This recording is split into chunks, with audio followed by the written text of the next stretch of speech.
What's up, KG? Alam mo yung feeling na excited ka sa isang crypto project? May roadmap sila.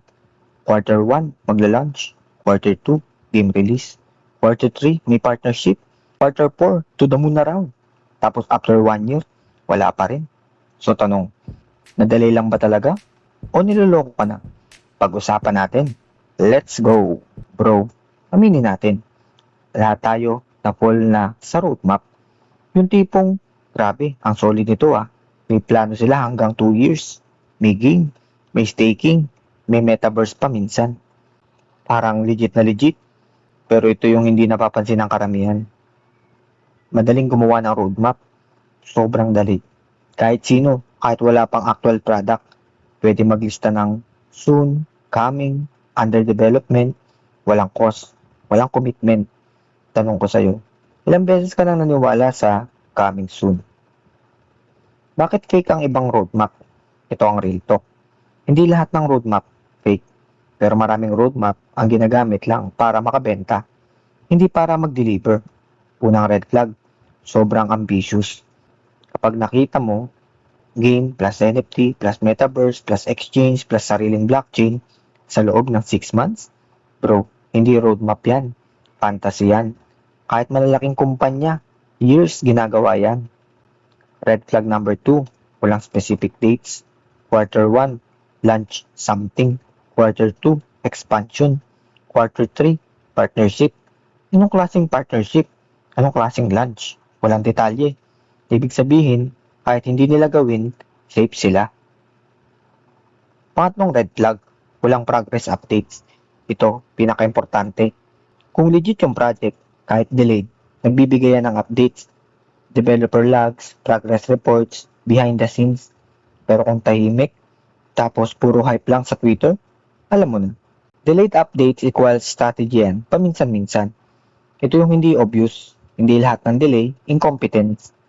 Minsan, strategy yan. Paano? Una, maglalabas sila ng roadmap, pa-hype.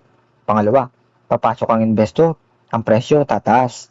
Pangatlo, delay after delay. Pangapat, habang naghihintay ka, sila nagbebenta na. Exit quietly. Ikaw, nag-aantay ka pa rin. Imagine mo to, may NFT game, sabi nila, game launch in 3 months, nag-invest ka.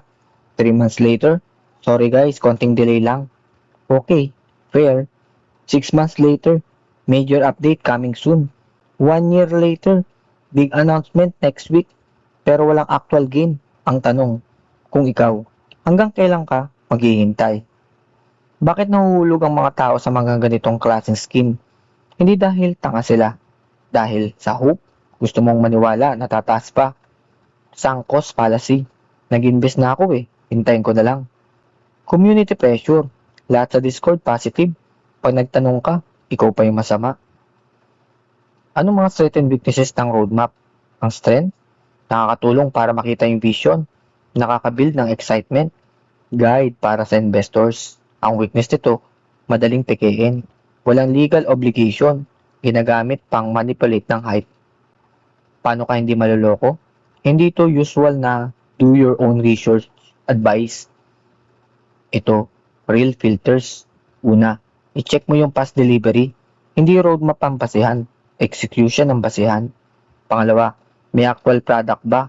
Hindi demo, hindi trailer, actual usage.